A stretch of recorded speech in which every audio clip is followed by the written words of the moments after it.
Okay. Obviously, as we know, I'm deep down the rabbit hole with the entire filmography of Rebecca Ferguson. This film I'd seen many years ago when it first came out, but I rewatched fairly recently and loved it a lot more. I wonder why. But this, Doctor Sleep, is a sequel to The Shining, and I'm ready to talk about it because I feel like this film flew under the radar completely, and people either haven't heard of it, don't even know what it's about, or just didn't really critique it in any way. I feel like people watched it and just never spoke about it, which is a bad sign usually. But I watched it and it's great. Now, there will be spoilers ahead. I will be diving deep into what happens in both The Shining and Doctor Sleep. So if you haven't watched it, pause this, run watch the movie, and then come back and finish this video. So, backstory. The Shining came out in 1980. It was directed by Stanley Kubrick, and it's obviously based on the novel by Stephen King of the same name. It follows the Torrance family. They're in Colorado. The dad, Jack Torrance, accepted a job at the Overlook Hotel as the off-season caretaker. What could go wrong in the middle of winter, isolated in this creepy hotel that is definitely haunted? So Jack Torrance is a writer and a recovering alcoholic. He has a son, Danny, who has a special gift called The Shining, which are essentially psychic abilities. And he has a little friend, Tony, and he always talks to Tony. He's like, what does Tony say? It's like, just don't. He sounds like that. It's like, why don't you want to go to the hotel? Just don't. That's how Tony sounds. Tony's pretty scary, to be honest. And it's because he's on a finger, which makes it even more terrifying. I don't know why it's the finger. Tony is Danny, what we think, his imaginary friend. He warns him about the hotel. He doesn't want the family to go there. But no one's going to listen to Danny and his imaginary friend, so they go there anyway, of course. But we do learn quite quickly Danny can communicate with another person in the film called Dick Halloran.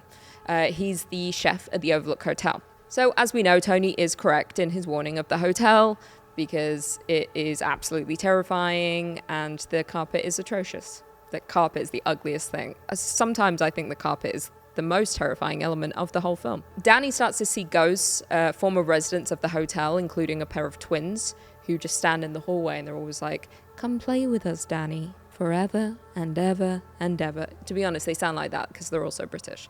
Okay, so during this time that Danny's seeing all the ghosts, Daddy Torrance is losing his mind and the hotel is causing his sanity to just plummet and he's going insane.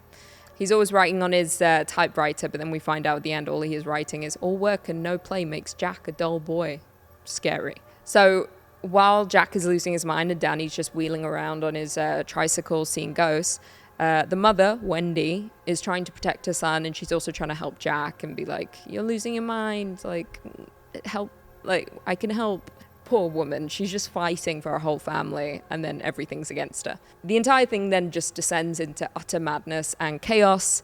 Jack completely loses his mind, and he allows, well, it's not like he allows it, but he's weak. The hotel totally takes over him, and it forces him to turn on his family. Gets an axe, and he goes after them. But it's fine, thanks to Danny and his psychic abilities and Dick Halloran. Wendy and Danny manage to escape the hotel, and Jack Torrance ends up freezing in the maze outside of the hotel. But because he freezes on the ground, it ties his soul to the Overlook Hotel. So the ending in the movie is definitely different to the book. The movie makes Jack more of the villain in the end. He's the bad guy, he dies, we're happy.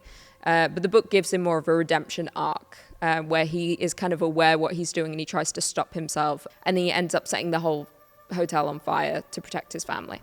But obviously that didn't happen, and we're glad that it didn't happen in The Shining because it allowed Mike Flanagan to then do Doctor Sleep in the way he wanted to do it, which would reintroduce the Overlook Hotel. And that wouldn't have happened if it had been burned to the ground. Doctor Sleep.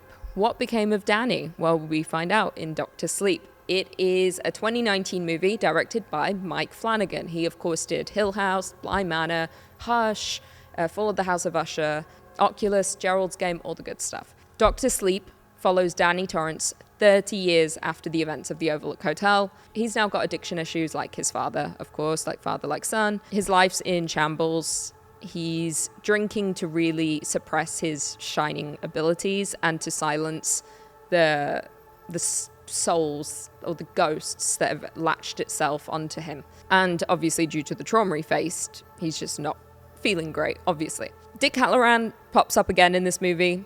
even though he's dead. He dies in The Shining. But he pops up to kind of remind Danny, hey, you have powers, use them. Like, you need to put the souls that haunt you into little boxes inside your mind to protect you.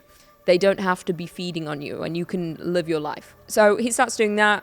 He goes to rehab. He meets a friend who lets him stay in this house, and he gets a job, and life's going really well.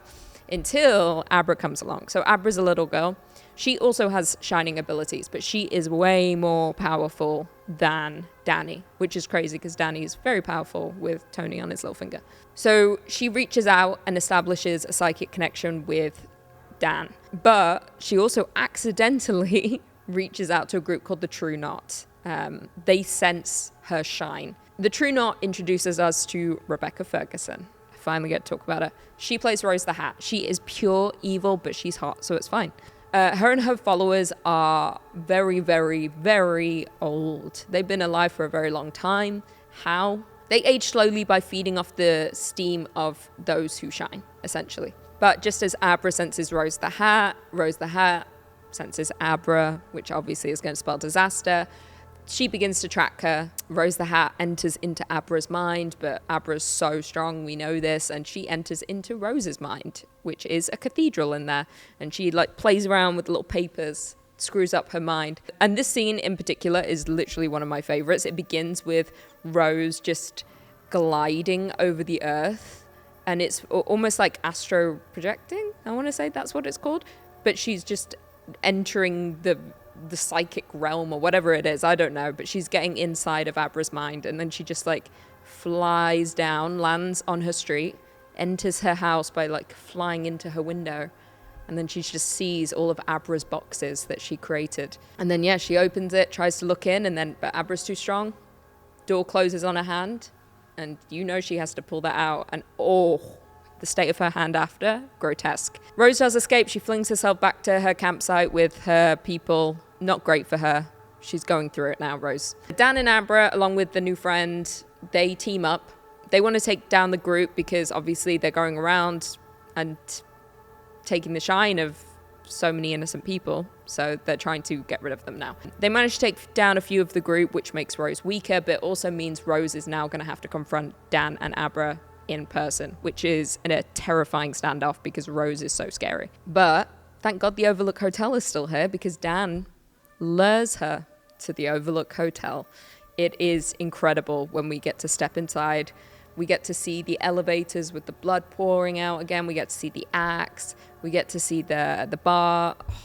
It's so exciting. Initially, they trap her inside of Dan's mind, and he almost manages to close Rose inside one of his boxes, but doesn't work. She's too strong. She's so powerful. She then overpowers them for a bit. She grabs the axe, messes their up, but then Dan has a great solution of how to deal with Rose. He opens all the boxes inside of his mind, and the ghosts of the hotel consume her. It is excellent, but now that they're out of their boxes, they're still hungry. So they try and feed on Dan, essentially, and he kind of turns into his dad, and he goes after Abra because the hotel is forcing him to go after Abra. But thankfully, more in line with the Shining book, he has a moment where he can see clearly, and Abra has time to escape. Dan overloads the boiler, and he burns the hotel down, destroying all the ghosts along with himself. But he does communicate with Abra as a spirit, which is great. This movie is honestly incredible, and if you love The Shining, it's a great homage to it, and it's a very worthy sequel. There's one scene even in particular, because The Shining is obviously so famous for the particular scene where they had like 117 takes with Wendy and the bat and Jack Torrance going up the stairs. They completely reenact that scene with Rose the Hat mimicking completely how Jack moved up the stairs, and it's so incredible. Yeah, this film is excellent, and if you haven't seen it, you have to watch it. It really is a great sequel, and I feel like no one talks about it enough. I actually think Mike Flanagan is one of the most talented horror creators of our time, if not the most right now, because he's incredible. Everyone needs to watch this. Also, the cast is phenomenal. Ewan McGregor is incredible as Danny, and they actually do a great job as well of casting characters that look like the original cast from The Shining, because they do a lot of flashback sequences to the Overlook when he was younger. It's excellent. Honestly, I've really broken it down. I've spoiled it if you haven't watched it. Okay, well, I hope you enjoyed. Thanks for watching. Let me know in the comments below what movies you guys are watching right now, what you want me to cover. I've got a few that are coming up that I'm really excited about. And I promise I won't talk about Rebecca Ferguson forever. Just know you'll be following all my hyperfixations. Also, if you want to watch more videos, click over here. I break down Haunting of Hill House, which I believe is the best horror show of all time. And once again, Mike Flanagan. So make sure to click here and leave your comments. I'll be reading them all, or as someone commented, you said you were going to read them. I'm placing them all down here so you can all see them. Okay, I'll see you in the next video.